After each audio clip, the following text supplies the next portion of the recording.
Good afternoon, my dear colleagues. I am Timothy Bordachev. I'm a professor in the High School of Economics in Moscow, and also I'm a head of the political expert group of the Russian BRICS Expert Council. And today, this is my tremendous pleasure to be a moderator of the panel with such fantastic participants.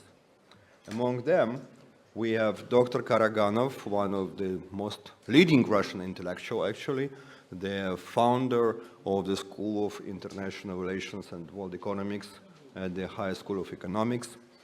We have Dr. Walter Desidera Neto from Brazil, researcher from the Institute of Applied Economic Research.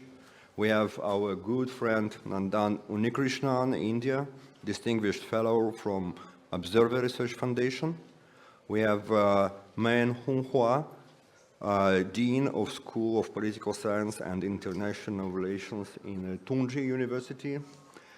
Dr. Alireza Hodagalipur, you're most welcome here, Deputy Director General and Director for Asian Studies at the Institute for Political and International Studies in Tehran.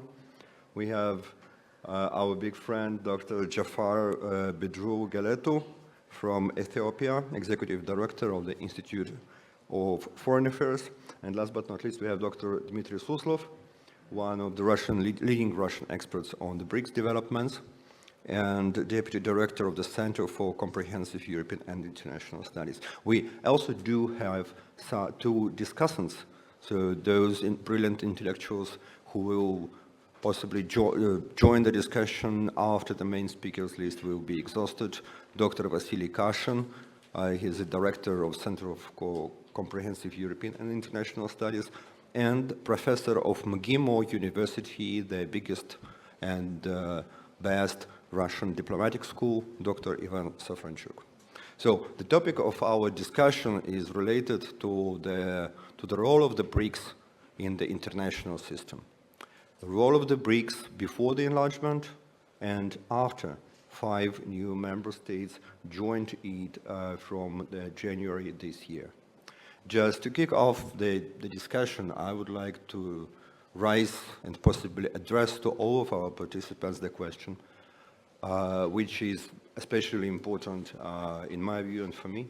How can we keep institution which does not have a leader, which does not have one hegemonic power leading this institution?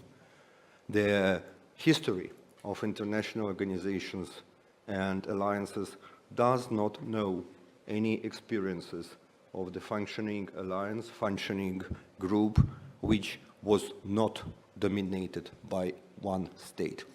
And the so-called collective West gives us an excellent example of the military-like discipline among the participants of this alliance. We cannot, fortunately, and should not expect anything like that from BRICS. But because of the miracle, BRICS is with us.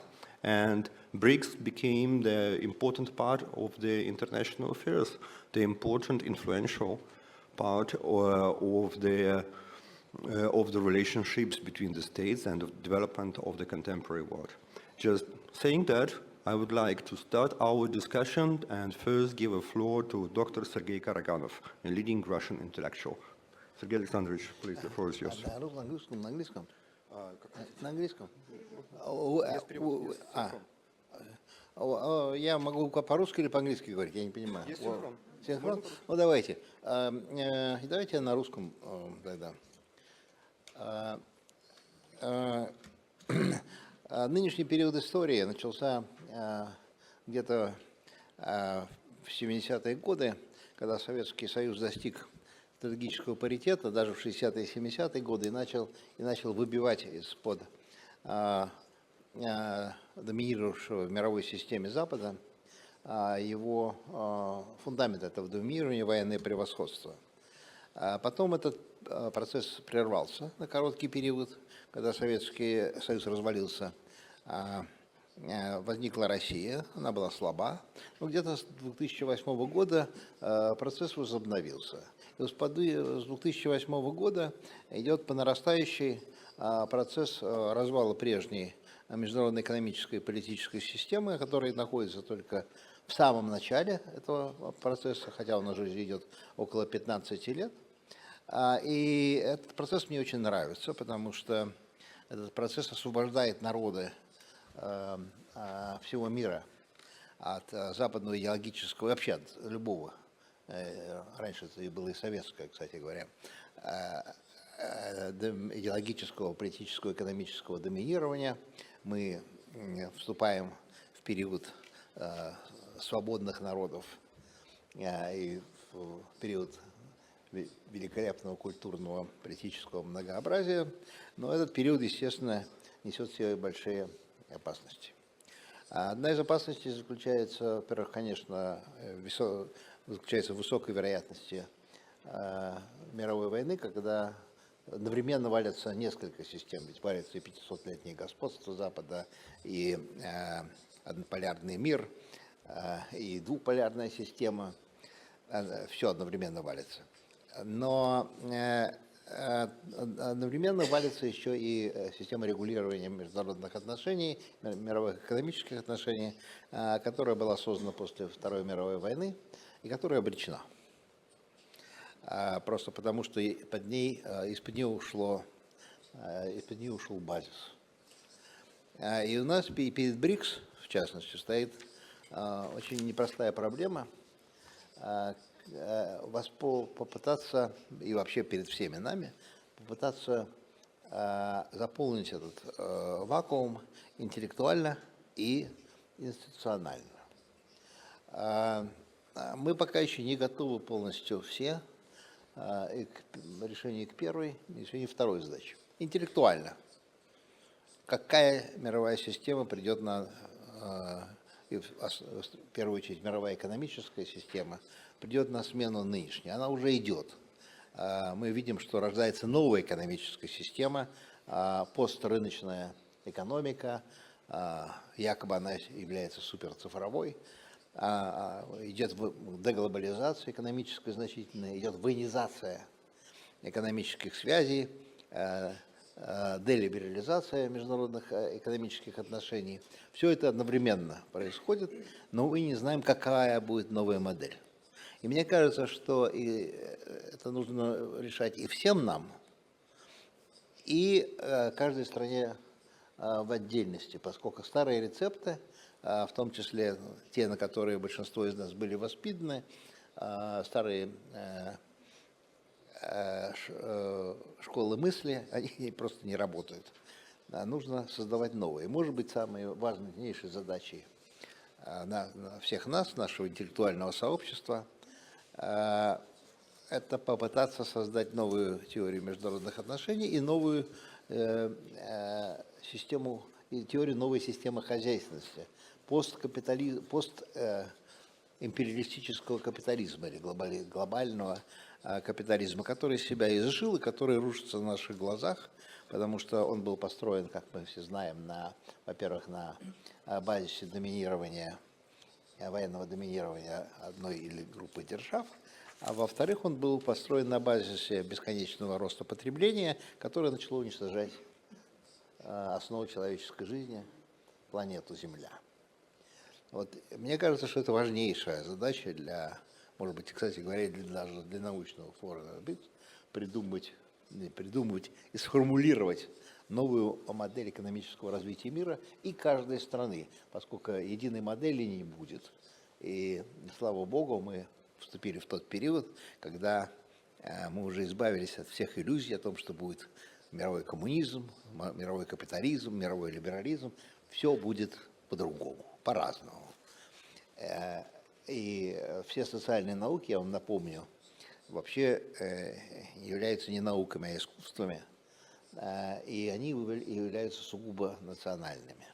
Но есть некоторые общие законы этих наук, так же как у художника есть некоторые инструменты, кисти, краски, но что из этого получается, Это зависит от каждого художника, от каждой культуры.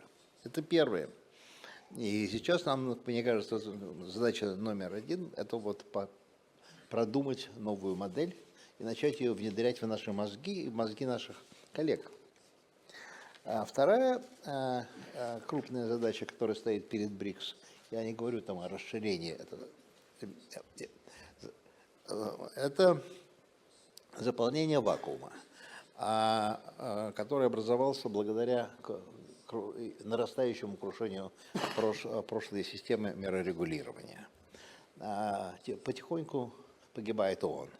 Я надеюсь, что ООН сохранится, но он в нынешнем виде будет слабеть в обозримой перспективе, просто, во-первых, из-за противоречия между крупными державами и изменения соотношений сил, а во-вторых, потому что секретариат ООН засижен западноцентричной бюрократией, которая не хочет отступать и не может отступать. Они такие. Поэтому ООН в значительной степени реформируем. У нас огромное количество идей о том, какие страны добавить в Совет Безопасности, но нужно понимать, что система будет оседать. На глазах уже, прямо на глазах, здесь все уже не очень молодые люди, им больше 25 или 30 лет, как минимум, да, вы увидите, прошло обрушение мировой системы экономического управления. Когда я начинал свою новую карьеру как декан университета, на университете нашем, это было для меня совершенно новое, я был до того только ученым и там деятелем, бизнесменом, деятелем. Я увидел, что у нас обожали изучать МВФ, огромные курсы были, ВТО, Всемирную торговую организацию, World Bank. Значит, я пытался внушить своим коллегам, Тимофей Вячеславович помнит, 15-20 лет, что это все дежавю. Мне никто не верил, и значит, люди очень обижались. Теперь этих организаций уже практически нет. ВТО – это уже труп. Ну, сказать, он существует, там какие-то бюрократы работают. Мировой банк съежился до какой-то одной из многочисленных финансовых организаций мира. МВФ из диктатора мировой экономической системы превратился в один из инструментов ее подрыва. На самом деле, просто потому что МВФ тоже военизировался, как вообще военизировались экономические связи. И в этой связи перед нами стоит крупнейшая задача – создание параллельной системы институтов. Я понимаю, что это очень сложно. Но чем раньше мы это сделаем, тем меньше жертв мы понесем по дороге вот этой длинной перестройки мира отсюда до какого-то другого состояния, которого мы достигнем, если достигнем, лет через 20-25. Конечно, по дороге нужно будет решить еще одну проблему. Это избежать Третьей мировой войны, шансы на которую возрастают. Но эта задача решаемая, она, конечно, решаемая. И есть одна страна, которая может решить эту задачу. Это страна Россия. Надеюсь, что мы сможем ее решить. Ну, в данной ситуации, например, конкретной, опрокинув Запад, отчаянную контратаку Запада на Украину и восстановив эффективность ядерного сдерживания. Тогда волна конфликтов, я думаю, особенно если мы сделаем второе, восстановим эффективность ядерного сдерживания, война конфликтов, которая неизбежна, не перехлестнется в мировую войну. А дальше нужно заполнять все эти вакуумы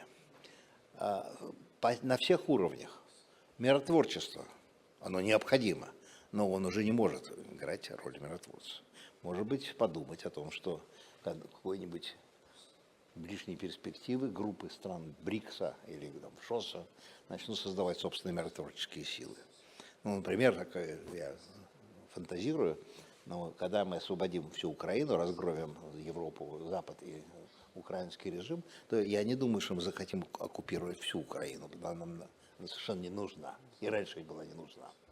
Так вот, нужно будет вводить миротворческие контингенты. А почему бы не ввести миротворческие контингенты Индии, Китая, Пакистана, Таиланда, Ирана. И заодно за это эти страны получат доступ к качественному украинскому зерну. Ну, например, это я фантазирую. Но в принципе это уже необходимо.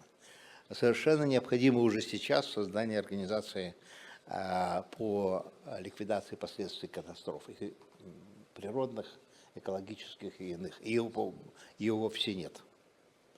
Это можно сделать довольно легко, это не политическая задача.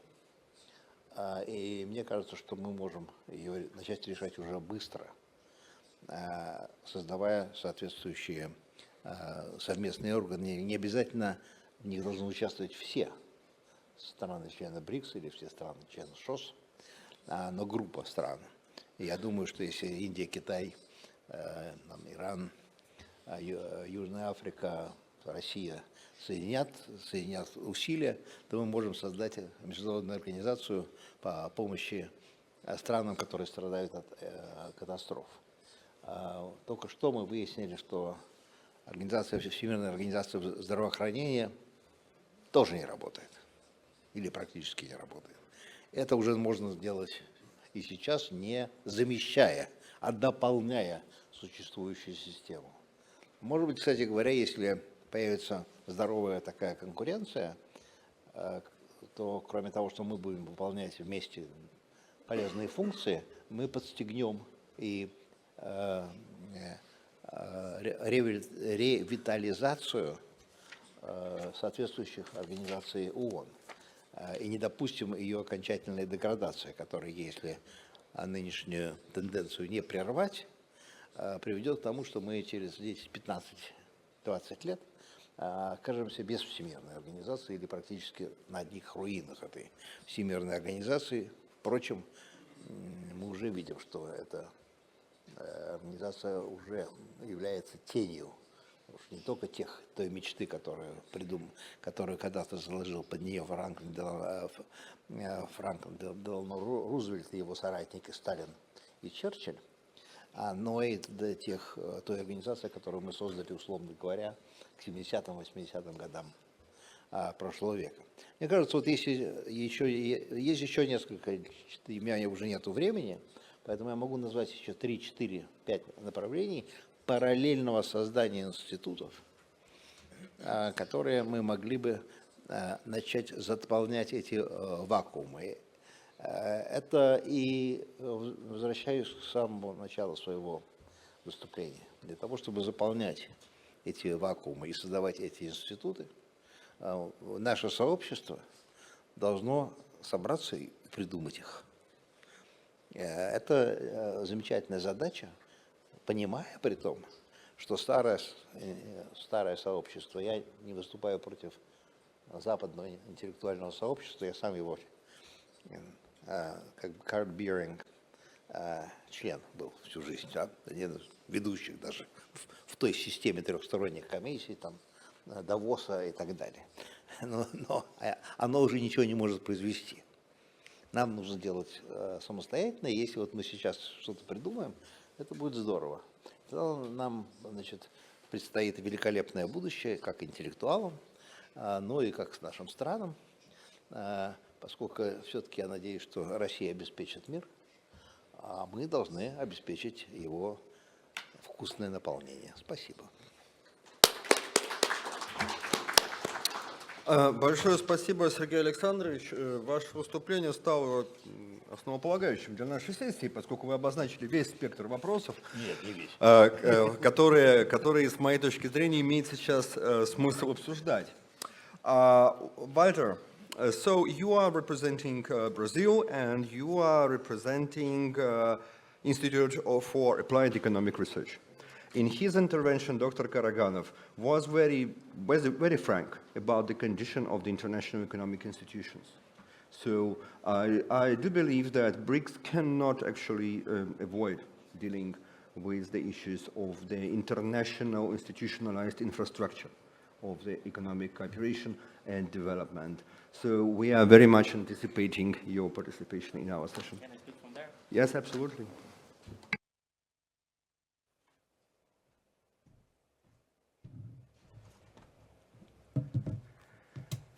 Well, I thought my presentation would be provocative, so it won't be so much. It still will be. I'd like to anticipate I speak as a Brazilian foreign policy analyst. This time I'm focusing on Brazil reshaped, not as the whole BRICS reshaped. And in face of Lula's return and the international system landscape he has faced now, it's a scholar realistic analysis or international relations analysis of international politics. It's a provocative one, but I think he has already broken the ice, so we can be provocative now. Thank you. Well, good afternoon.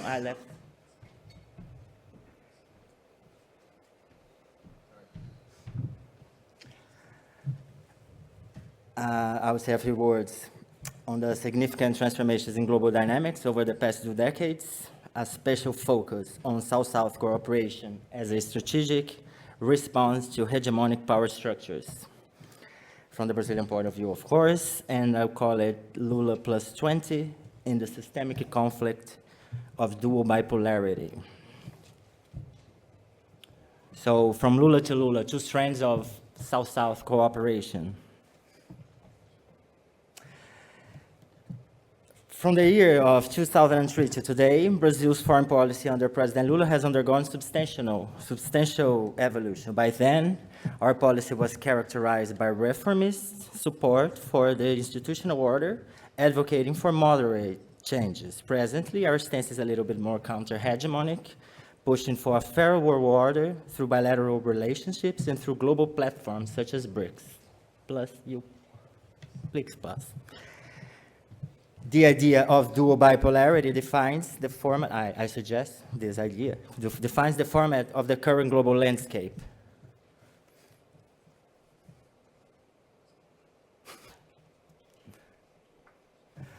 The idea of dual bipolarity defines it. Specifically, the core of the balance of power structure is the result of the proposition between 2 special bilateral alliances. On the one hand, the United States and the European Union, the Western powers. On the other hand, China and Russia are the alliance, the emerging powers alliances. From a military point of view, within the Western alliance, there is an absolute predominance of the United States, and within the emerging alliance, there is military balance. From an economic point of view, it is the Western alliance that is characterized by balance. Within the emerging alliance, China's predominance in economic affairs is absolute. Due to this different composition of forces on each side, in a situation in which the union of each pair is essential to maintain balance, there is a systemic conflict in a dual bipolar configuration. The term alludes at the same time to the existence of 2 simultaneous thematic bipolarities and the presence of a broad bipolarity between 2 separate pairs. Taking each power by itself, there is some dominance of China and the United States, are powers of greater magnitude. However, both of them depend on their allies to reinforce their ability to counterbalance the opponent's power in a realistic analysis of the balance of power or international relations, okay? Roughly speaking, this is due to the contributions offered by the Russian arsenal and the size of the European Union economy. From a strategic perspective, it is worth asserting the presence of a fundamental difference between multipolarity and dual bipolarity. The first type denotes a general balance between 3 or more powers in the system, each having the prerogative to act independently in its international insertion, counting with comparable doses of influence over global governance. In the current type, however, the options are reduced. Any great power is eventually forced to choose between sides in a moment. In this sense, it is worth noting that in the current dual bipolar systemic conflict, hegemonic conflict, Canada, United Kingdom, and Japan reinforce the economic and technological power of the Western side, while Brazil, India, South Africa, as long as they're aligned with the other side, although without the same weight, fulfill the same function in the emerging side. It is important to note that, unlike the Cold War, we're not at the Cold War, the current conflict, there's a divergence of interpretations or theses about the meaning of the dispute made by each opponent. This is very important for Brazil to understand. From the West, the theme surrounding the confrontation is essentially a political or ideological normative. It's a dispute between their democracies and dictatorships, with an emphasis on first-generation human rights. For emerging powers, the issue must be essentially socio-economic, cultural, strategic, distributive. It's a dispute for access to development, with a decolonial emphasis in defense of a plural South globalism.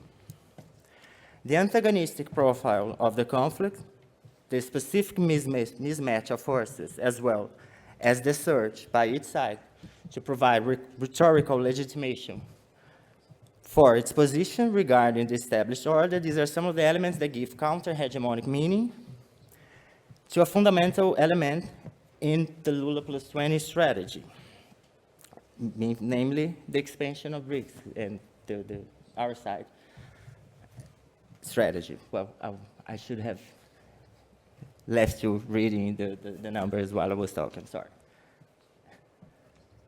So there is Lula in the, as Carmen Miranda in the United Nations General Assembly.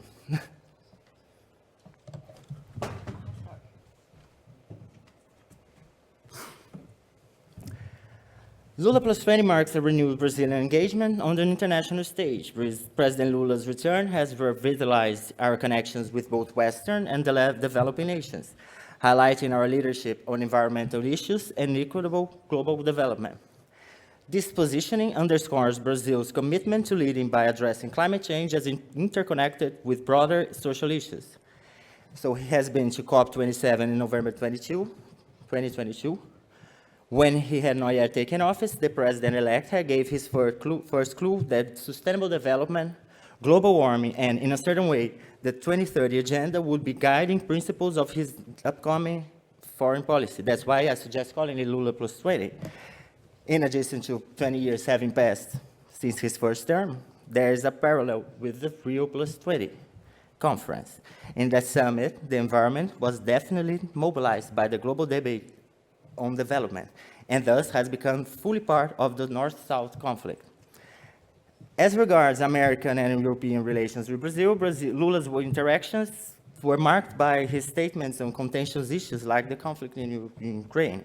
He has highlighted a bold stance against perceived aggression and hypocrisy from them. This approach signals a departure from merely conciliatory diplomacy, positioning Brazil as a confident actor willing to challenge Western narratives.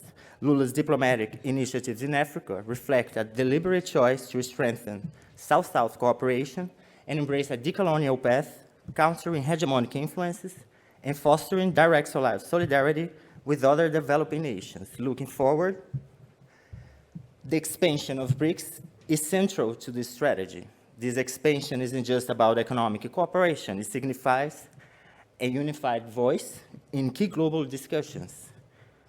The inclusion of new members, our involvement in the G20, as well as other major global summits Brazil is going to host until 2025 are all critical opportunities for promoting a balanced world order that truly represents diverse global interests and reduces inequalities.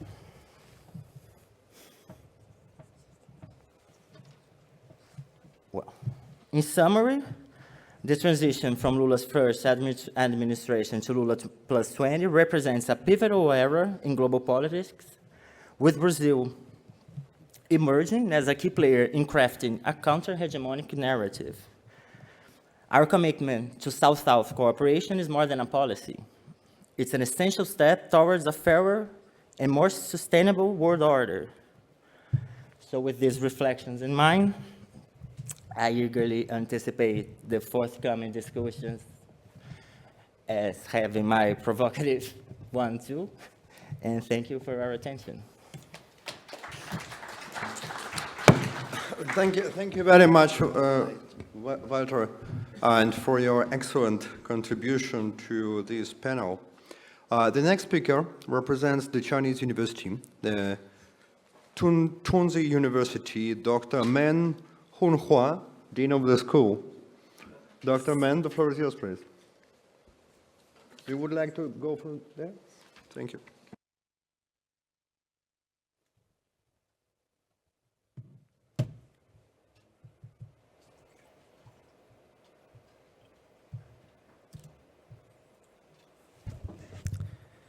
Thank you, Mr. Chairman. I would like to answer your question later, okay? So I just prepare for this session. So first, I would like to thank Russian BRICS Study Association and SHE University for invitation and hospitality. So it make every participant join the gathering and discussion here. So the topic today I would like to share is about the principles and paths for BRICS reshaping in expansion process. Nowadays, we talk more about the expansion process, but before that, all participants, especially participants this morning, talk more about world transformation. So first, I would like to see some words about that. I think that world transformation and global south rise create opportunity for BRICS expansion. We all know that the world undergoing profound transformations. The international balance of power experienced deep adjustment, and major power competition is becoming increasingly fierce. The traditional unipolar pattern is facing challenge, and the world gradually moved towards multipolarity. So at the same time, world peace and development are facing severe challenge. So against this backdrop, global south is rising, influence of emerging power is increasing, and BRICS countries have become the backbone of maintaining world peace and stability. So BRICS expansion is a strategic matter taken in line with this historical trait. The inclusion of new members have greatly deepened BRICS cooperation, creating favorable conditions for BRICS to participate in global economic governance on a larger scale and at the high level and in greater depth. On the other hand, with the addition of new members, new BRICS have further increased its share of key indicators such as economic volumes, populations, enhance the voice and influence of BRICS countries on the international stage. So the diverse endowment brought by the new members in terms of location, resources, and industry provide a new opportunity to deepen programmatic cooperation in various fields. At the same time, BRICS expansion also faces many challenges, especially the differences and diversities within BRICS due to different national conditions and demands, as the diverse among members in terms of foreign policy, cooperation priority, national security. How to ensure the continuous deepening of BRICS cooperation and the improvement of the mechanism, maintaining BRICS strategic determination and promote BRICS cooperation to a new level will be a new issues. So I think that we should pay more attention to the pursuit of BRICS cooperation and the principle to uphold in expansion. One core mission of BRICS, as panelists said this morning, is to promote the reform and improvement of the global governance system and enhance the representativeness and voice of developing countries in international arena, which means BRICS cooperation should adhere to the action principles of independence, fairness, justice, and win-win cooperation. So I think that independence is the soul of BRICS cooperation, and fairness, justice are the foundation of BRICS cooperation. And the win-win cooperation is the goal of BRICS cooperation. BRICS countries should promote pragmatic cooperation in various fields based on the principles of equal consultation and mutual benefit. Make BRICS cooperation a ground stage for common development and prosperity and a model of South-South cooperation or global South cooperation. We should always adhere to openness and inclusiveness, promote cooperation based on respect differences and seeking common grounds while resolving differences. Third, I would like to talk about the challenge faced by BRICS cooperation and the necessity of BRICS mechanism. The international situation has become more complex and severe, and intensified major power competition increased global risk, and the internal demand of member countries are more diverse, all of which have brought new tests for BRICS cooperation. To address the challenge, the key is to provide a long-term momentum and institutional guarantee for BRICS cooperation, just as the moderator said, the importance of institutional cooperation. So I think that first, we should improve the top-level design and strategic planning of BRICS cooperation. And then we should promote the institutionalization of BRICS cooperation. And we should consolidate and deepen the BRICS partnership. In my view, strategic mutual trust is the political foundation of BRICS cooperation. Fourth, we should develop the BRICS Plus cooperation model. And fifth, we should deepen practical cooperation in various fields.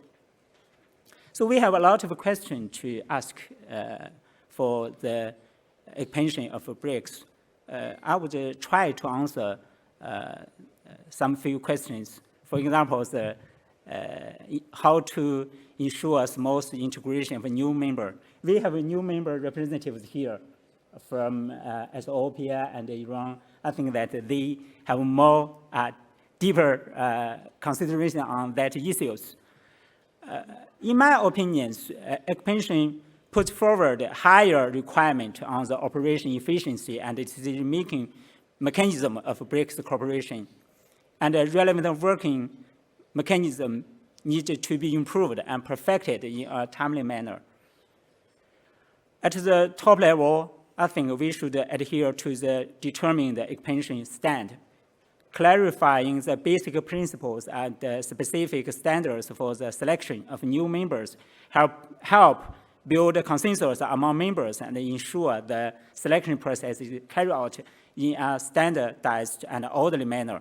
At the same time, adopt a gradual and pragmatic attitude and steadily advancing expansion will enhance stability and of the expansion decision. In terms of platform support, I think that we should try to improve the BRIC Plus cooperation model. BRIC Plus is an important platform for radiating and driving emerging market economy to participate, and is a useful exploration to promote the expansion process. Continue to hold dialogue. Platforms such as BRICS Partnership on New Industrial Revolution can build a bridge for potential new members to participate. In view of the difference among partner countries at the different levels, we should explore diversified cooperation model in a country-specific manner. The continued improvement of BRICS Plus cooperation model will further enhance the radiating and driving effect of BRICS and provide an institutional channel for emerging market country to participate. The differentiating access channel with strong patient and country-specific policy could effectively overcome the shortcoming of one-size-fits-all model and accommodate the demand of new and older members. Third, in cooperation practice, strengthening the alignment with the development strategy of new members is also very important for that. Strengthening the alignment of a development strategy is a practical and effective manner. Fourth, in terms of identity, I think that we should build an inclusive and pragmatic BRICS culture, constructing an equal, inclusive, pragmatic, and flexible cooperation culture is an inherent requirement for promoting the expansion process of BRICS members. Mr. Nakhanov talked about values this morning, about 10 values. I think it's very illuminating. We could learn more from that. And Mr. Jinxin from Chinese delegation added 3 elements, such as openness, inclusiveness, and win-win. Well, I think that upholding the concept of equal treatment, inclusiveness, and mutual learning, and respecting each other's national condition and development demands will eliminate new members' concern.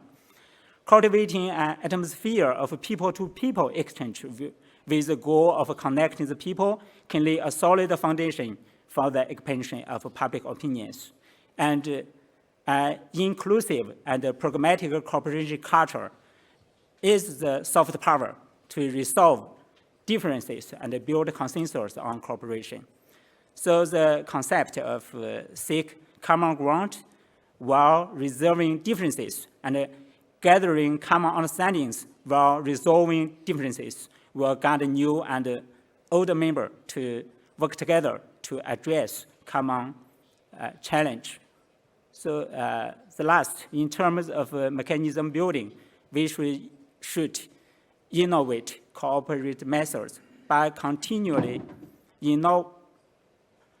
innovating cooperation mechanism, enriching cooperation connotations, and actively respond to the demand of new members. BRICS will surely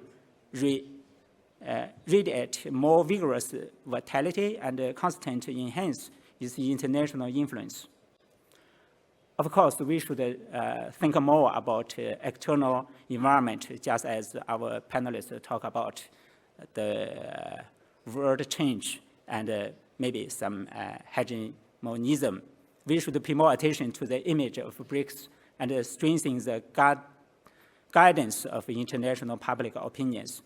Taking the initiative to publicize the result of BRICS cooperation and convey the positive image of win-win cooperation and responsible action will enhance the international community recognition of BRICS. So create a good external public opinions environment will provide strong support for advancing the expansion process and deepening BRICS cooperation. Third, I would like to talk about perspective of BRICS expansion.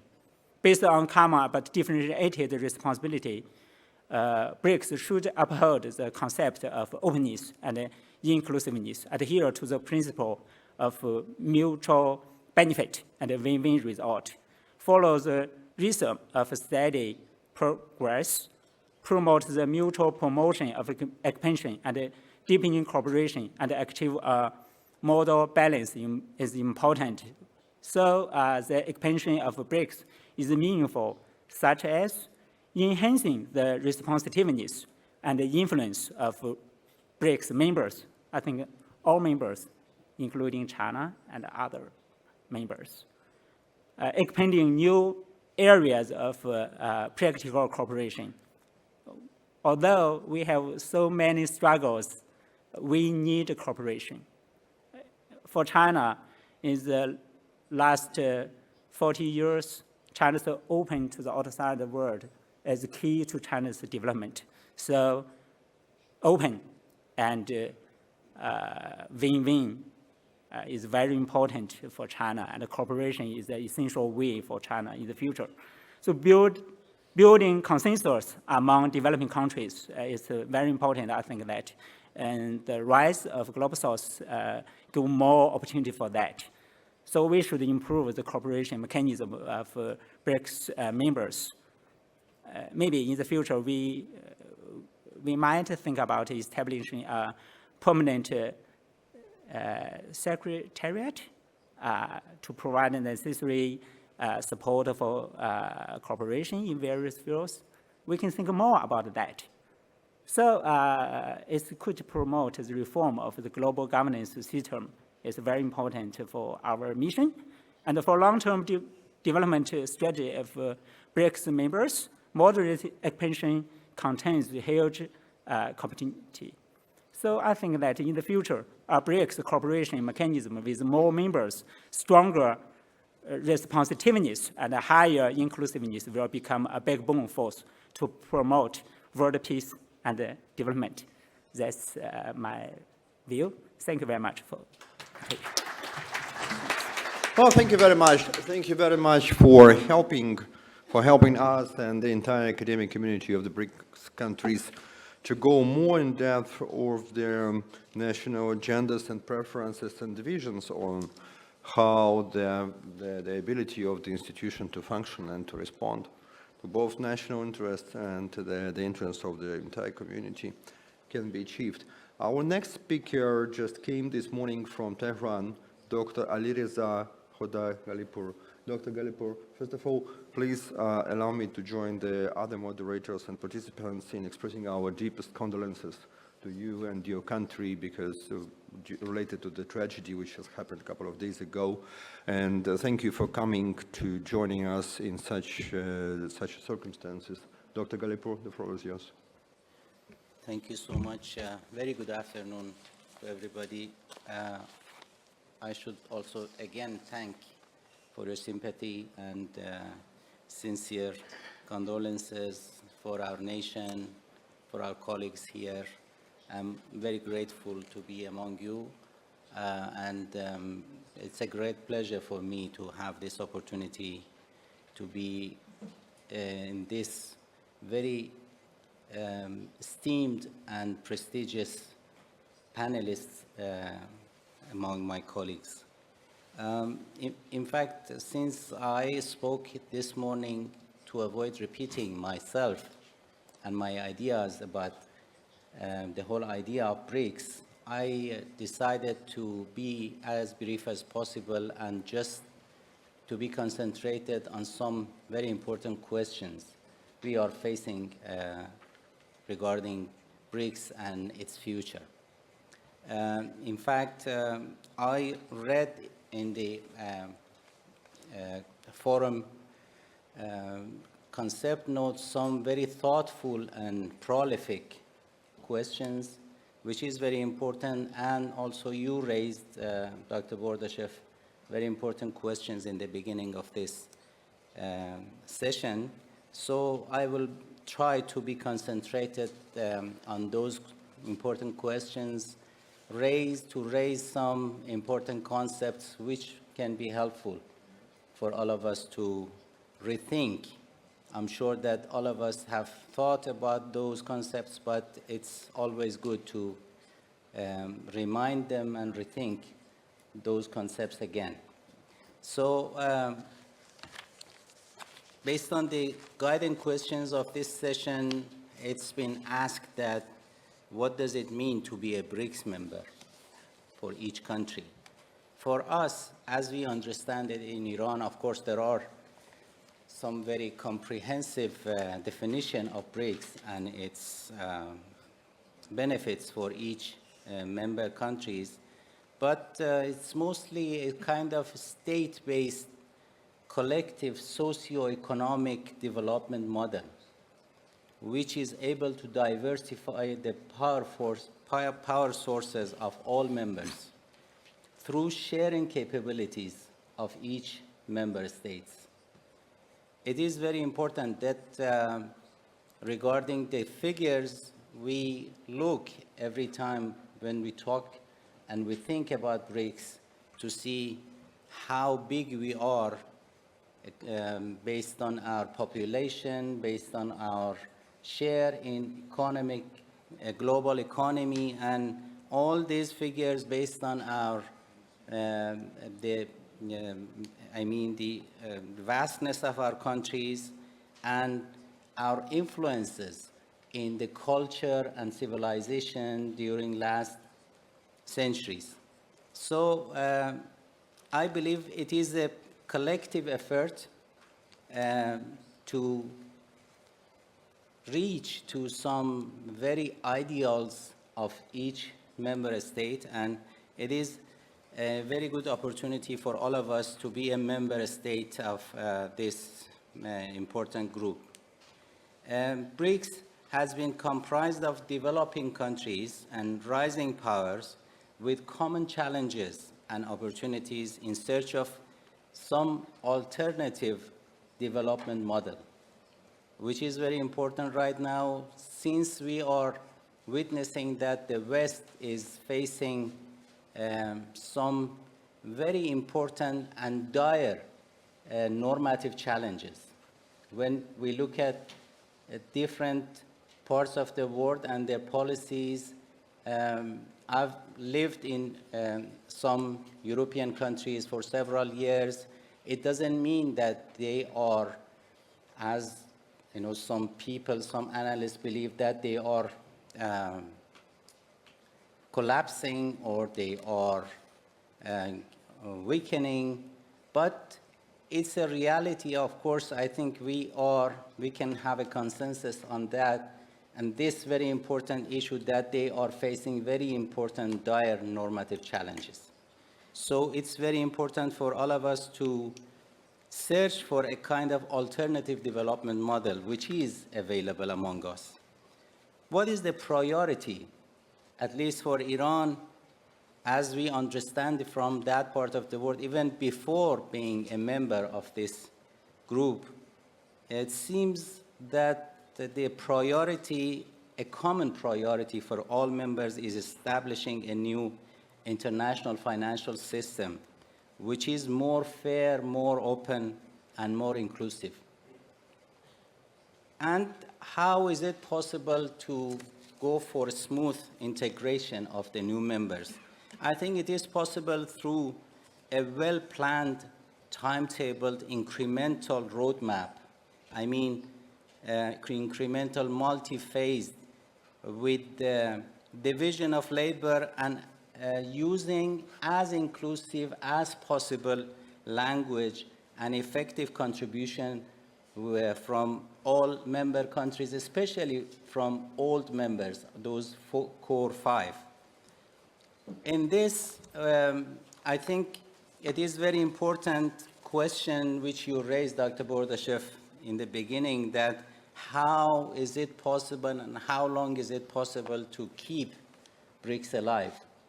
I believe that we are comprising in BRICS with very rational actors, and in international relations, when it comes to rational actors, what keeps them together is commonalities, common interests, and common concerns. And I believe that as long as these commonalities, I mean common interests, I deliberately divide common interests and common concerns among low politics and high politics issues. As long as these commonalities are there, I think we can keep BRICS alive. Since these commonalities are growing, I am very hopeful for the future of BRICS, and I think that it can grow and it can be even more influential in the future. With this, I come to the last part of my presentation, which, as usual, is consisting of raising some important concepts for all of us. I can raise here concepts including de-risking, risk sharing, and repairing divergence among member states of BRICS. I think if we go for these three important concepts, we will have an even brighter future for BRICS. Thank you so much. Well, thank you very much, and actually nothing but agree with the very interesting statement and hypothesis that the common interests of many is much better unifying factor than interest of one to which the others should subordinate themselves, as it is in the West. So our next speaker is Dr. Jafar Bedru Geletum from Ethiopia, Executive Director of the Institute of Foreign Affairs. Good to see you again, and thanks for joining this panel. Thank you, Chair. I'm allowed to use the podium, right? Thank you. Okay. So the BRICS Reshaped, new forms, but what's the meaningful engagement that new members, as I represent Ethiopia, what are our expectations from our engagement in this collective?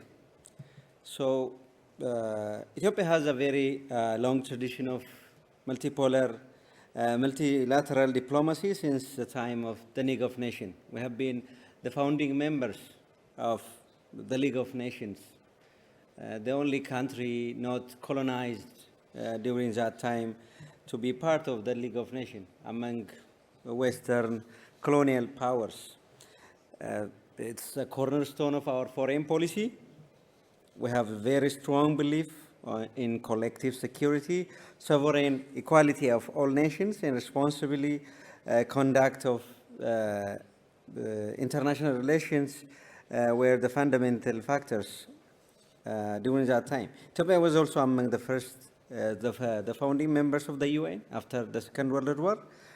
We have a tremendous contribution in the establishment of the Organization of the African Union, which led the Pan-Africanist movement in the liberation of many African countries from the yoke of Western colonialism.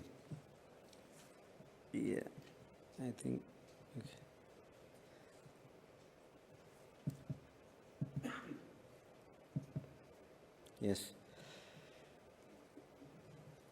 In the 21st century, global politics, particularly in the last 10 years, global political economy has significantly changed. The world experienced the emergence of global powers that are not Western.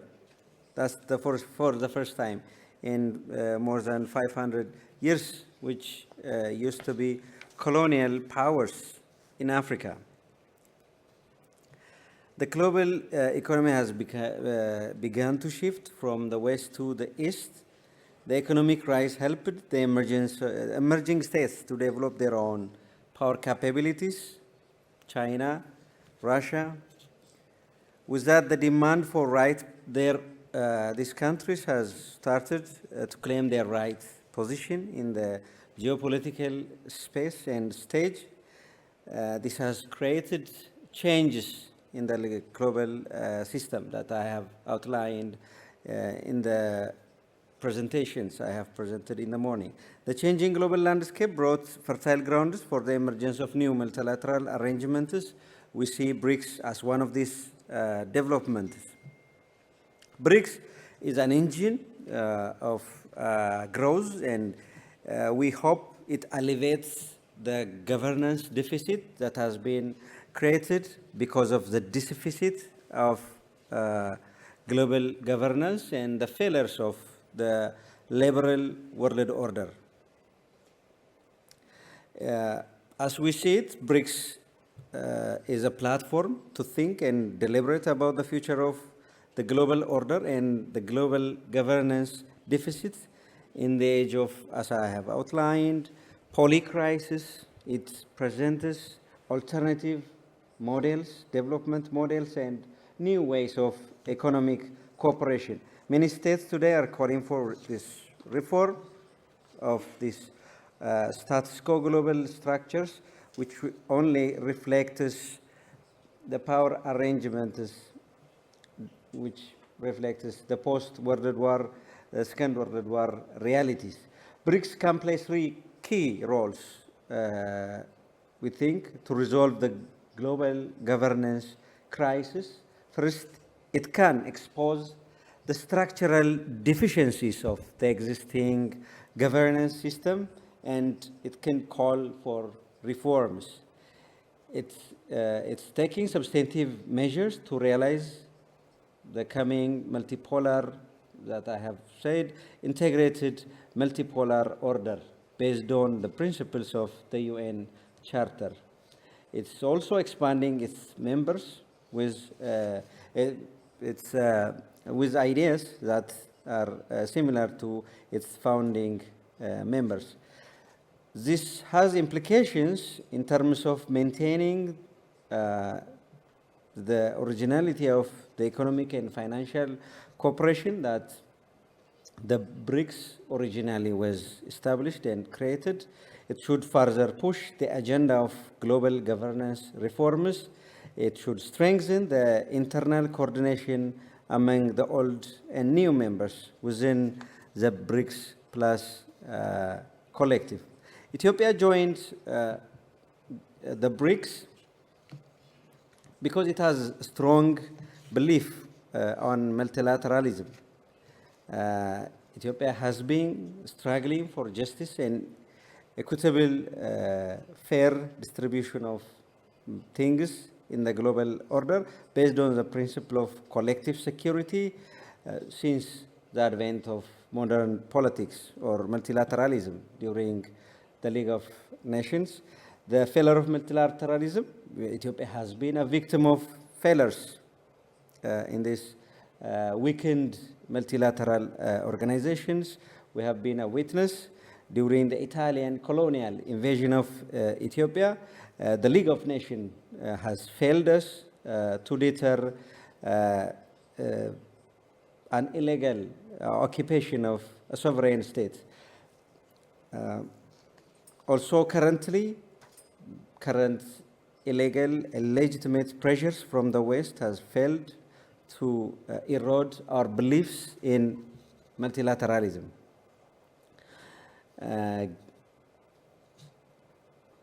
The geopolitical manipulations and double standards during the recent Ethiopia's conflict in northern Ethiopia and Ethiopia's dispute over the reasonable and equitable utilization of the River Nile and the behavior of Western countries, especially the US, and the manipulations and double standards in the UN Security Council pushed Ethiopia to seek alternative sources of alliances and partnerships to make sure its interests are respected. It was an alarming call, these abuses, for Ethiopia to think about working with and join hands with other states who are also victims of similar illegal abuses. As a country who has been victim of political machination of colonial powers since a long time, starting from the colonial era, Ethiopia has maintained its independence and its political independence through bitter military and diplomatic struggles. Ethiopia has been looking to diversify its partnership and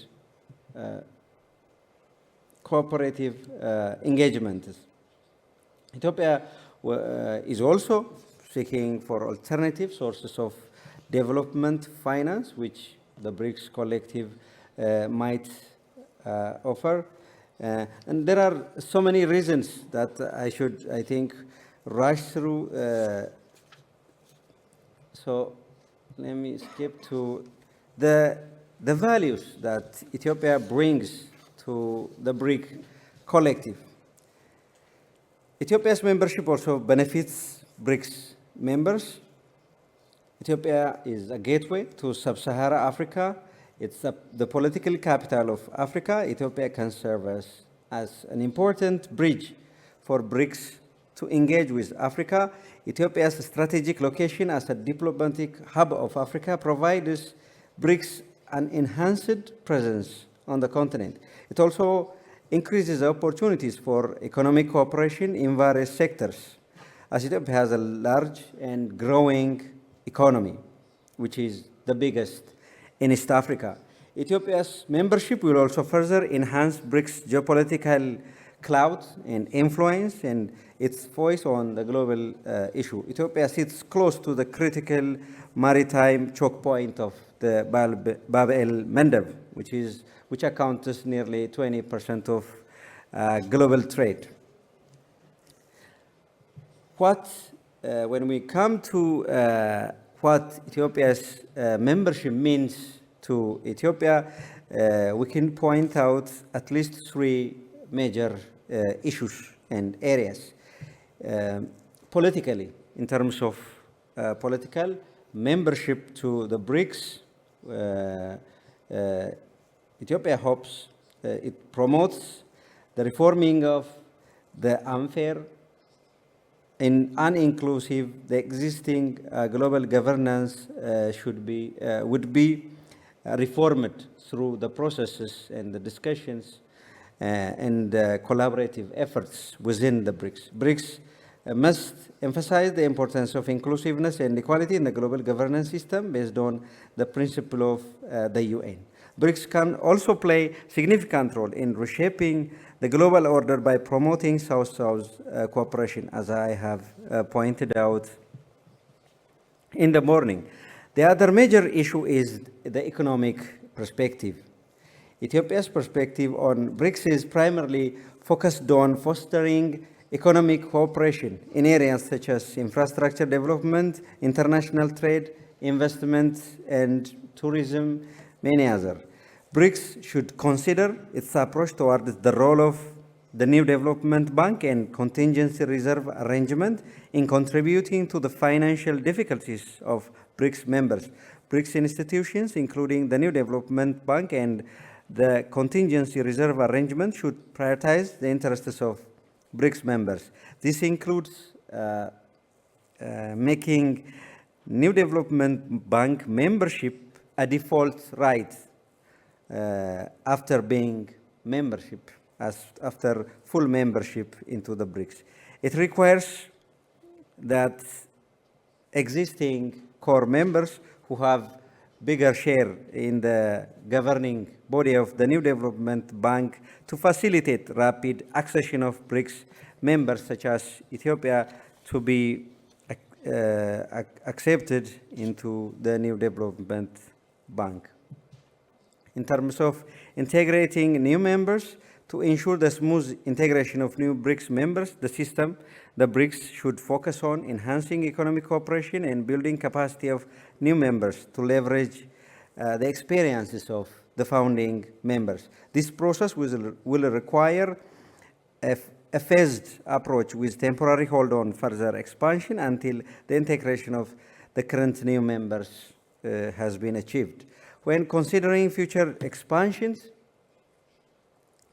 of BRICS, it will be crucial to evaluate potential members based on parameters such as economic growth, national development plans, and the alignment of these plans and their ability to contribute to the group's shared goal and priorities. Ethiopia's proposal suggests that the factors should be carefully assessed in the process of BRICS expansion and integrated into the recently integrating the recently joined country shall be given paramount attention. I think these are the points that I have prepared on this topic. Thank you, Chair. Thank you very much. Thank you for the comprehensive coverage of the Ethiopian national approach and interests with regard to the BRICS.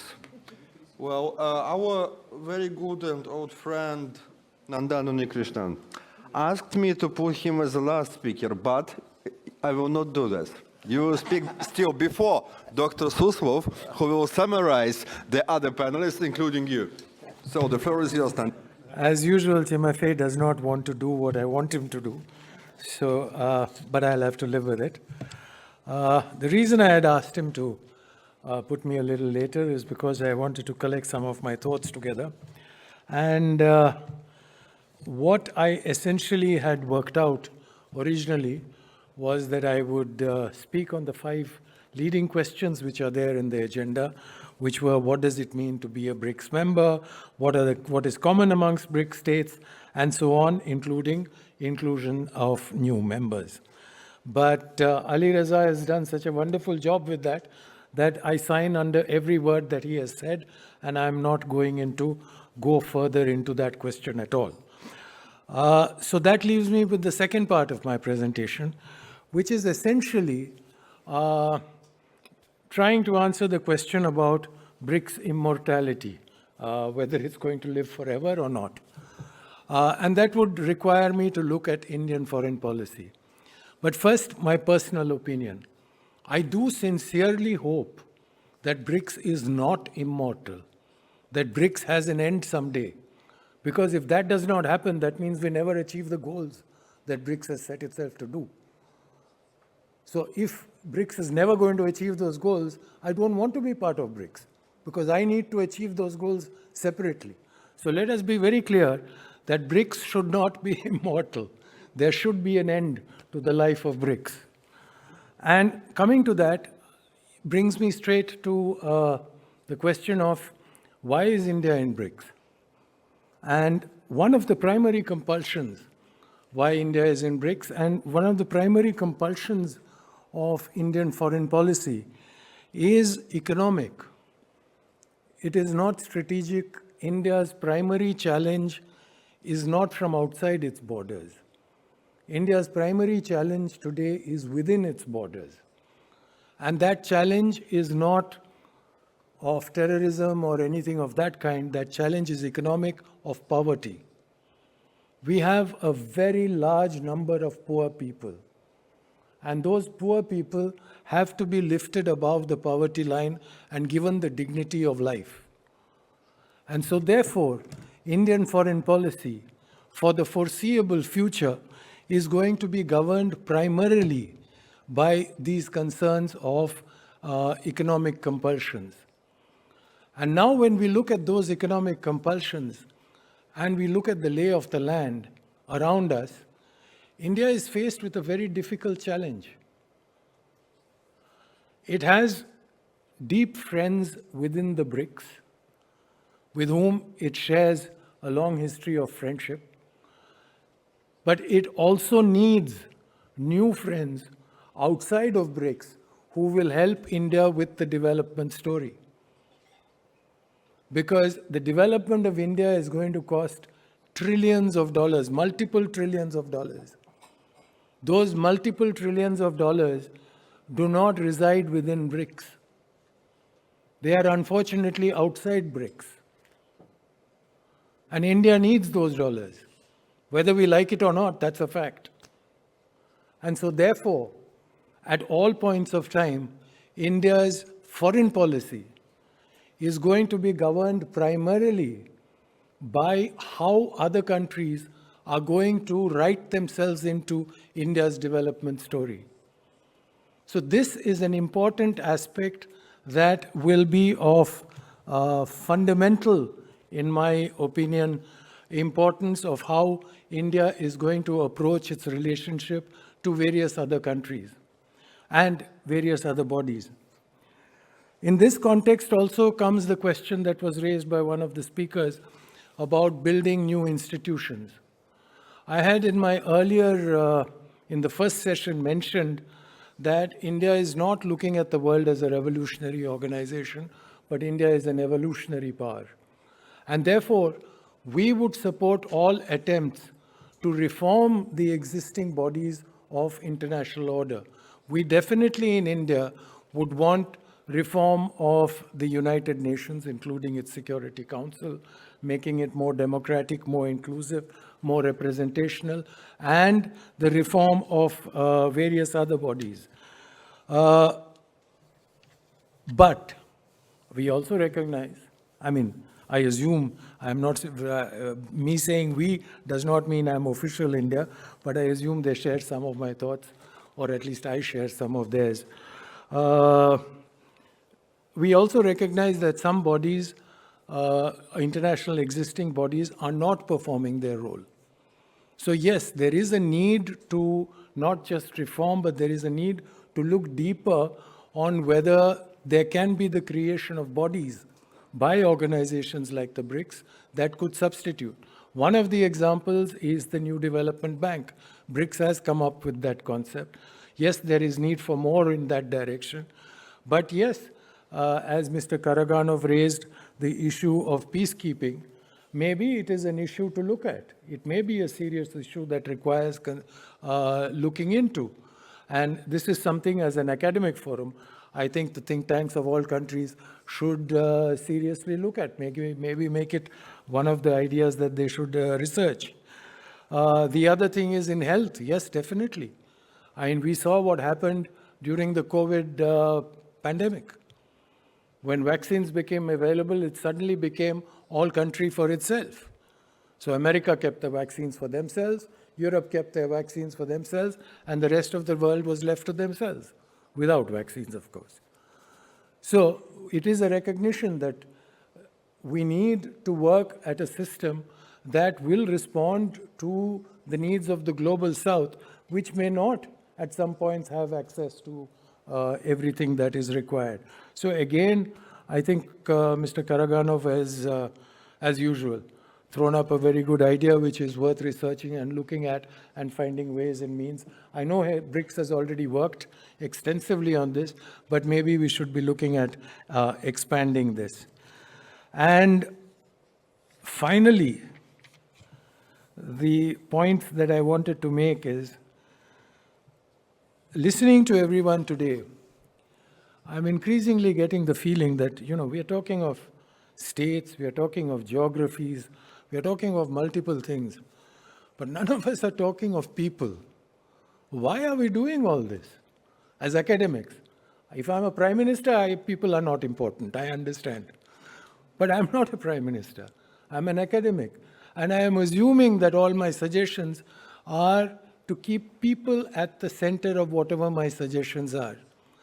Nations cannot exist without human beings. And those human beings are the people. So just as India does not necessarily, I think here is a very heretic thought. I hope I'm not crucified for it. But maybe some think tanks should consider, is sovereignty exchangeable for prosperity? Or a little bit of sovereignty for a little bit of prosperity? That is there. I can see Mr. Bordachov is already seriously concerned with this thought. And he does not like it at all. But my meaning is not that you give away some territory or you give away elements of decision making. My suggestion is that there are at times, and I think India is going to come to that time, where it will have to make some serious compromises, because nobody is looking at India's development as charity. Just as BRICS is not going to give charity to India, the West will not give charity to India. Now, if the West is going to give money to India, or anyone else is going to give money, including members of BRICS, everyone will have their conditions. And India will have to decide whether it accepts those conditions. And accepting those conditions in return for money is a compromise of sovereignty, whether you like it or not. That is the reality. So here is what I would like to end on, that please consider this, that foreign policy is not about geography, it is about people. And foreign policy embodies in itself compromise. Thank you. Thank you very much.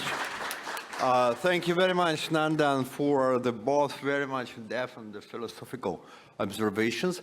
And that was particularly true because now I give the floor to the man who pretends to just to summarize all intellectual value of BRICS within his intervention.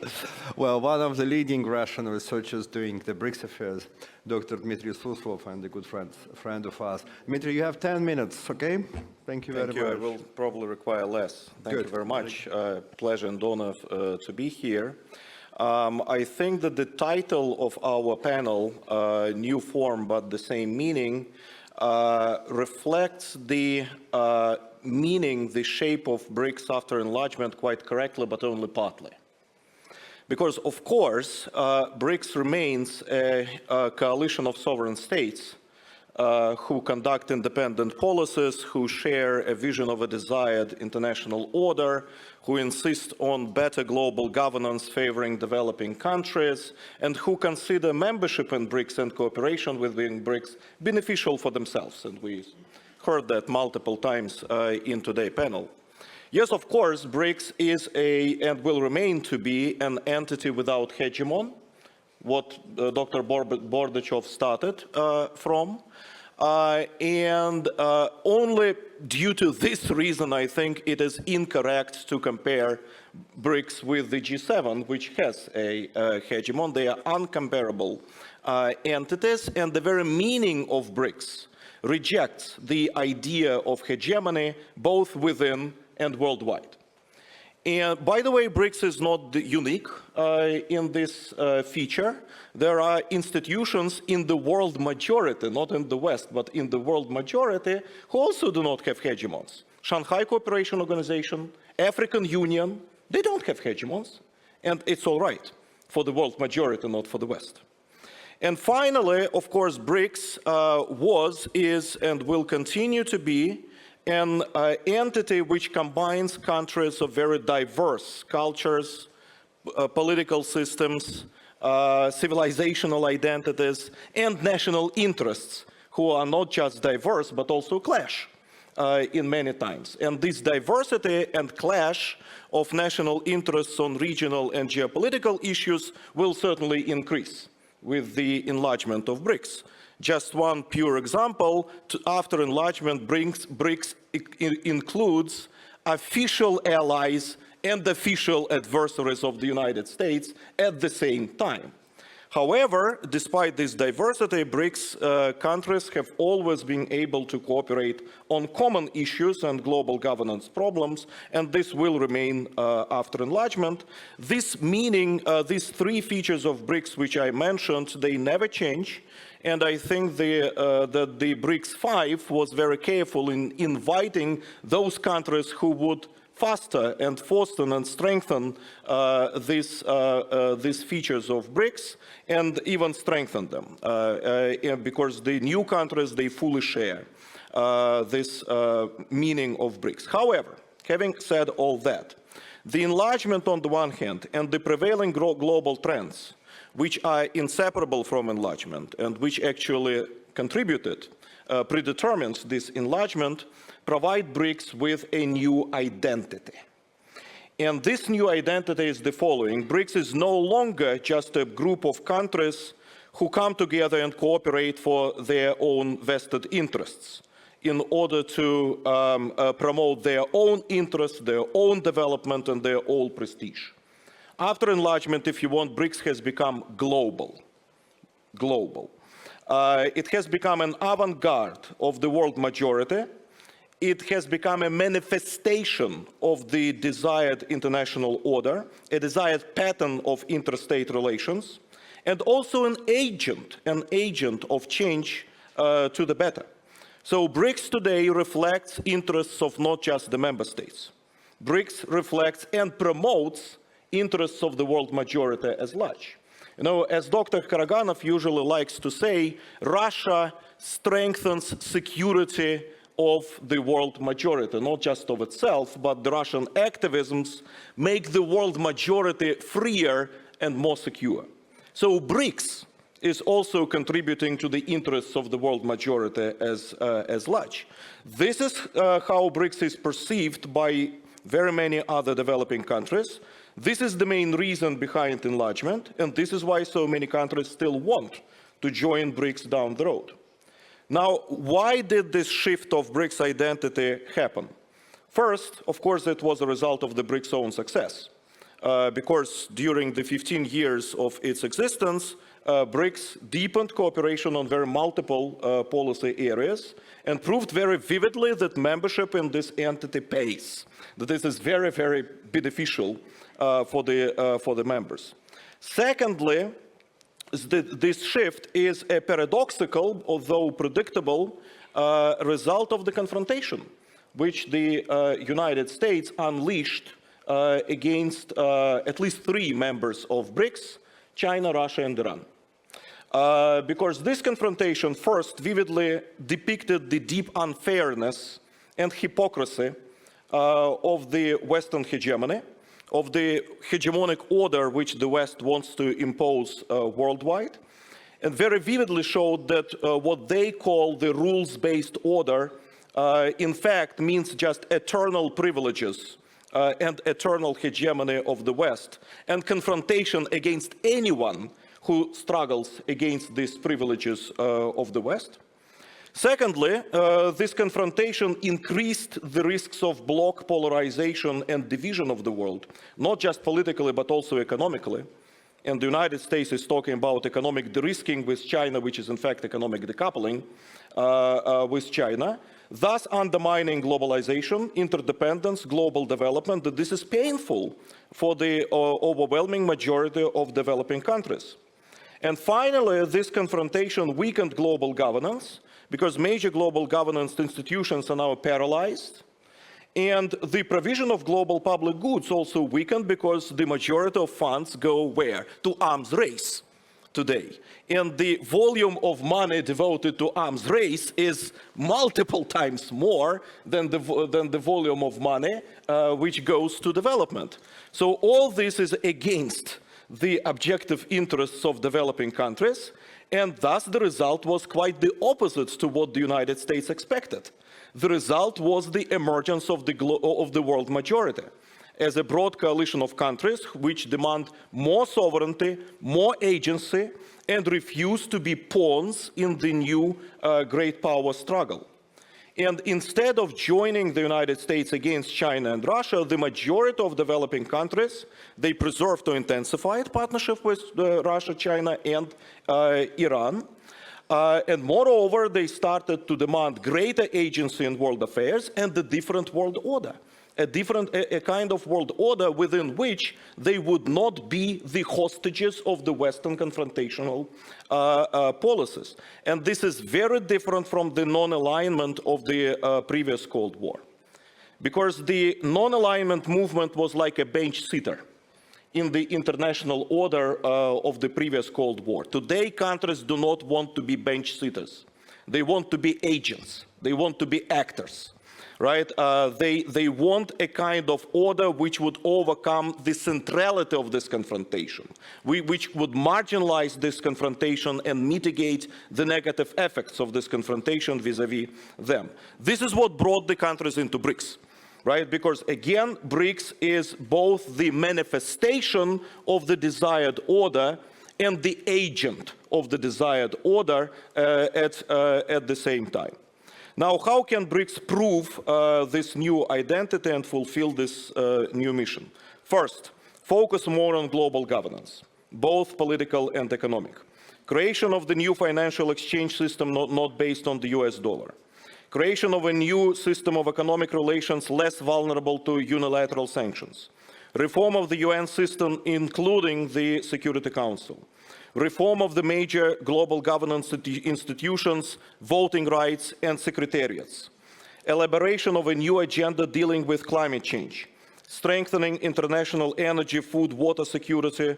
Promotion of the principles of indivisibility of security and civilizational diversity. These should be the greater priorities of BRICS after enlargement. Second, of course, avoid attempts to turn BRICS into an anti-Western world. This is against or an anti-Western bloc. This is against the interests of the world majority. On the contrary, a new bipolarity is actually what the United States want. Let's not help them. Moreover, the very performance of BRICS in creating new global governance systems and institutions undermines the Western hegemony without declaring confrontation against the West. And two very last points. How to integrate new members without jeopardizing effectiveness and without leadership, or a single leadership. First, again, focus more on global issues rather than regional and geopolitical rivalries, because all BRICS countries share the vision of fairer global governance, but they do clash on very many geopolitical issues. Secondly, a crucial BRICS advantage is its informality.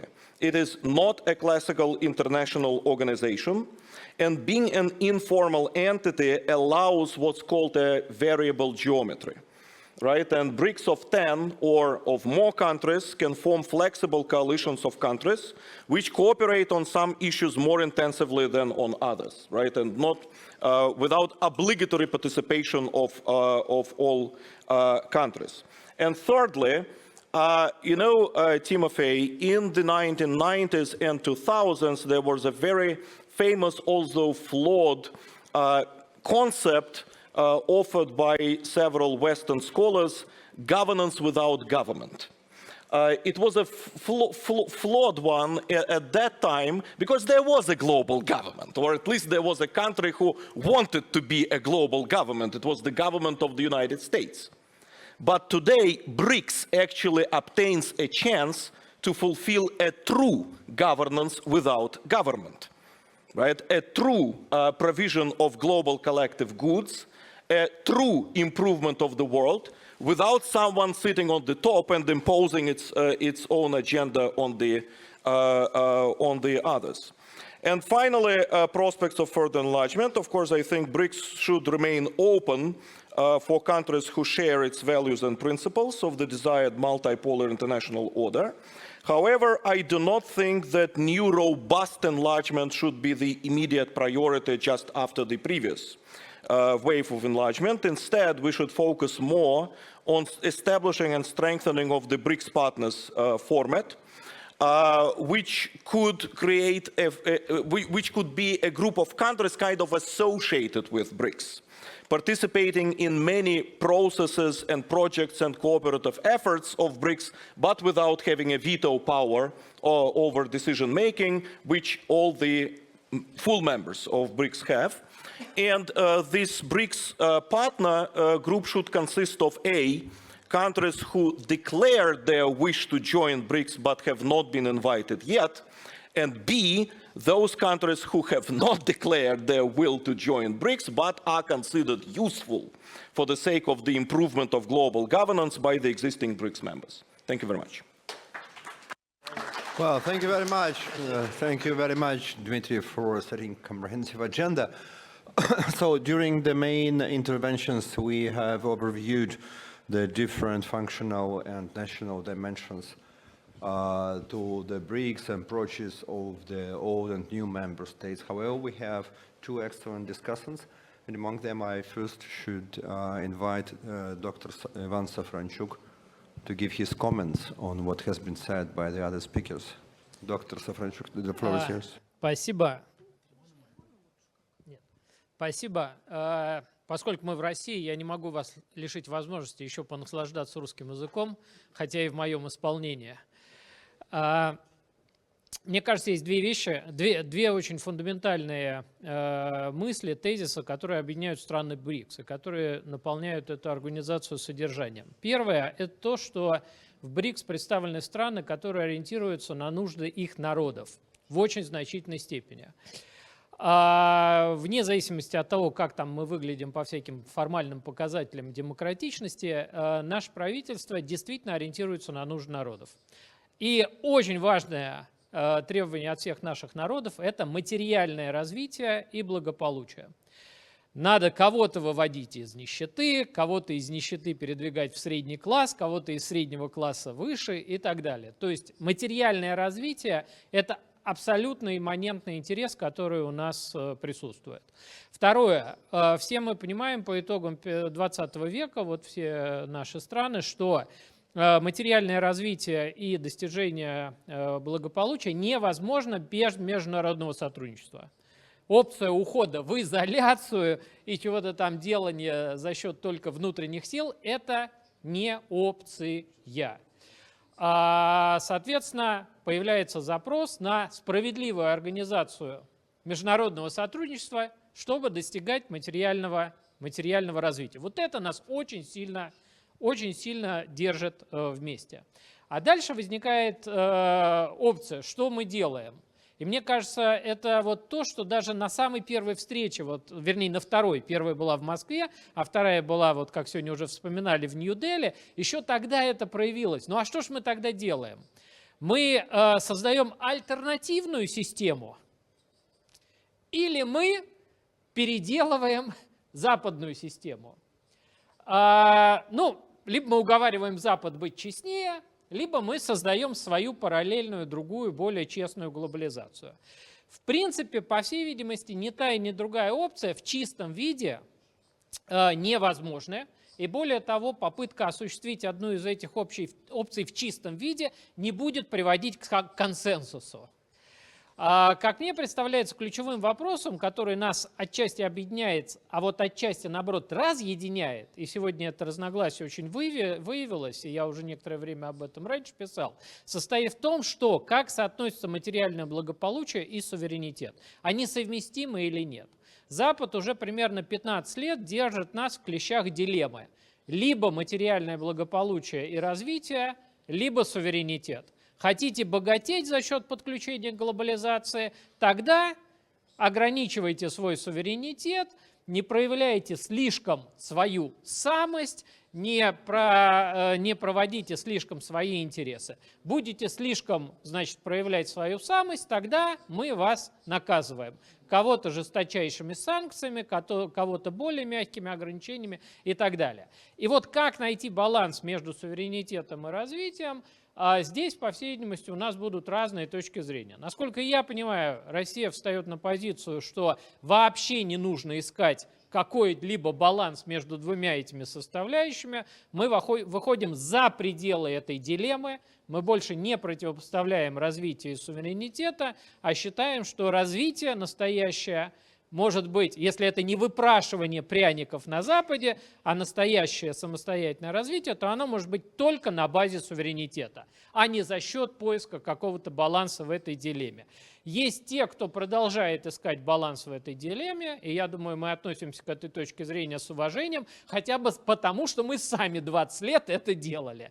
Другое дело, что мы теперь считаем, что это дело безнадежное, но мы не можем лишать других удовольствия самим достичь заключения, что это дело безнадежное. Видно, глубоко в этом убедиться можно только на собственном опыте, а все другие уговаривания ни к чему не приведут. Что же может быть вот в этом поле компромиссом? Как мне кажется, компромиссом может быть то, что БРИКС может и должно расширять поле развития без Запада настолько, насколько это возможно. Не противопоставлять себя Западу, а вот то, что можно сделать без них и без их условий, мы это должны делать. Если мы выясним, что кому-то этого мало, ему нужно идти на компромиссы в рамках дилеммы суверенитета или развития, он пойдет на эти компромиссы самостоятельно. Но вместе, по всей видимости, вот сколько мы можем расширить поле развития без политических и геополитических условий Запада, настолько мы это сделать должны. И, видимо, вместе мы можем расширить это поле значительно больше, чем поодиночке. Спасибо за внимание. Спасибо большое. Мне кажется, я тоже заставлю вас понаслаждаться моим русским. Мне кажется, что в выступлении профессора Сафрончука были отмечены очень важные вещи, и при этом мы не должны забывать, что способность наших противников, да, вот этого Запада, 500 лет доминирующего над всем миром, за исключением России, их способности тоже меняются и слабеют. И тот выбор, который выглядел довольно серьезно несколько лет назад, он уже не выглядит настолько угрожающим для многих стран. Возможно, наши индийские друзья что-то не договаривают и исходят как раз из того, что Запад уже не так страшен, что с ним нельзя торговать суверенитет на деньги, на ресурсы для развития. Но сейчас я хотел бы передать слово Василию Кашину.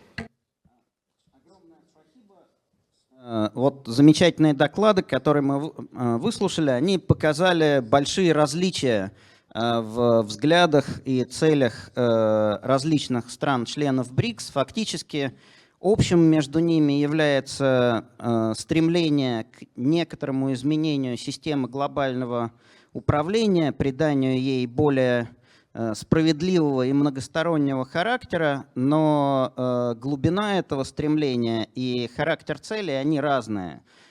Есть члены БРИКС, которые вовлечены, по сути, в конфликт, в гибридный конфликт с Соединенными Штатами, такие как Россия и Иран.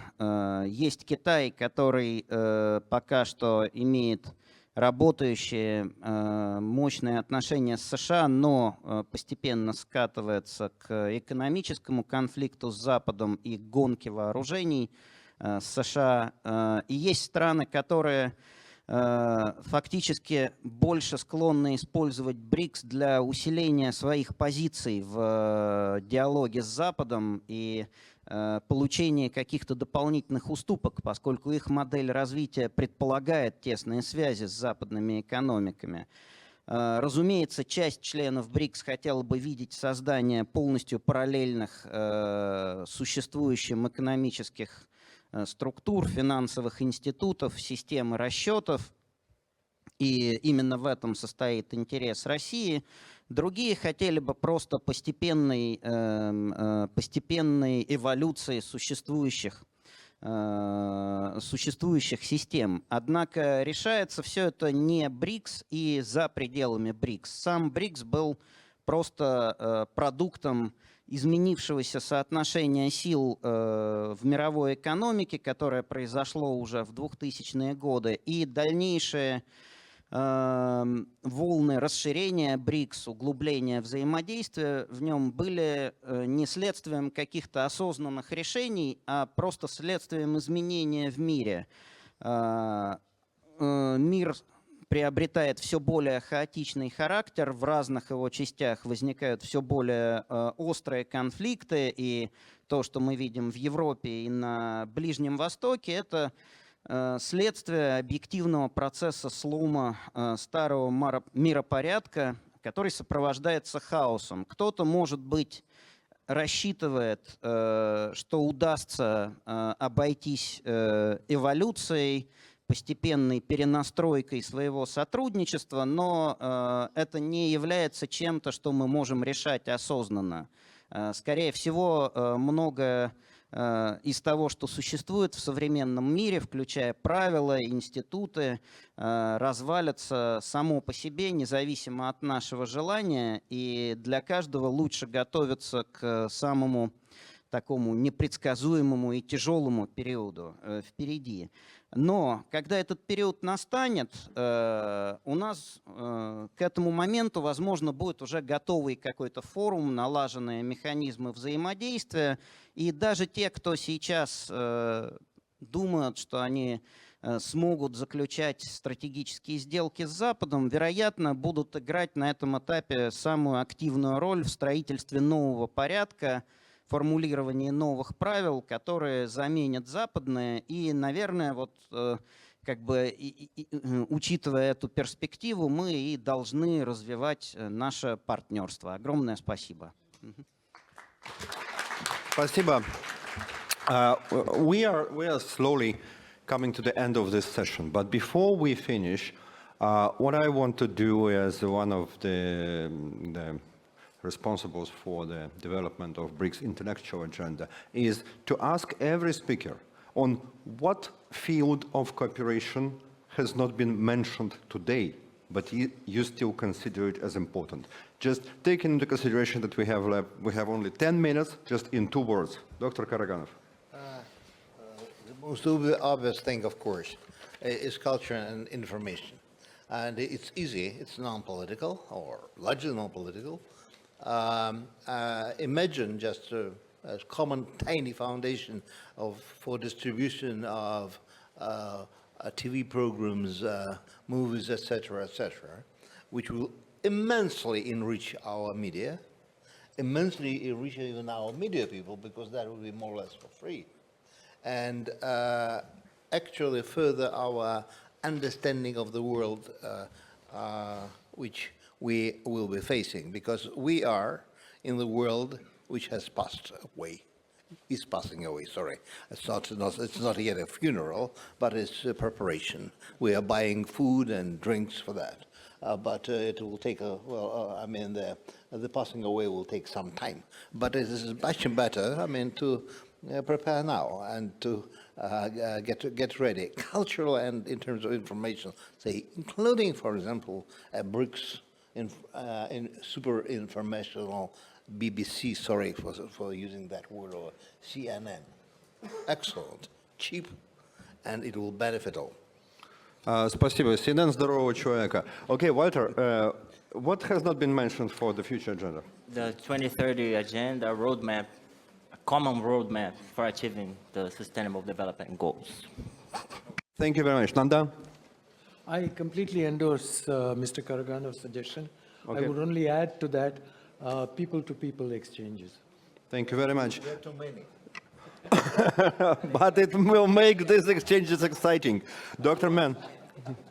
Well, I think that people diplomacy is very important for the future. People diplomacy. Yeah, excellent. Dr. Ogolipo. Not to repeat others, of course, these are very important, but I believe that there may be non-traditional security challenges which are looming very importantly and which are common among all of us. Among them, climate change and disinformation campaign, food and energy security, these infectious diseases, all these issues. Thank you very much. Dr. Gileto. Not to repeat others, most of them must be mentioned.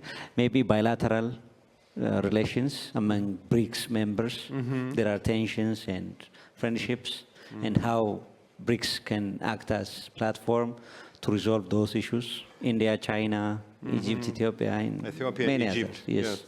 Okay, excellent. Thank you very much. Dr. Suslov. Thank you. Three things. Informational security, number one. Non-traditional security challenges, number two. But also traditional security things on which all BRICS members agree. For instance, the necessity to create the full-fledged Palestinian state. Thank you very much, dear colleagues. I think that the leadership of this forum was happy about the content of this panel. I was happy, and I would like to express my deepest gratitude to all our speakers today and to the discussants. Thank you very much, and enjoy your afternoon.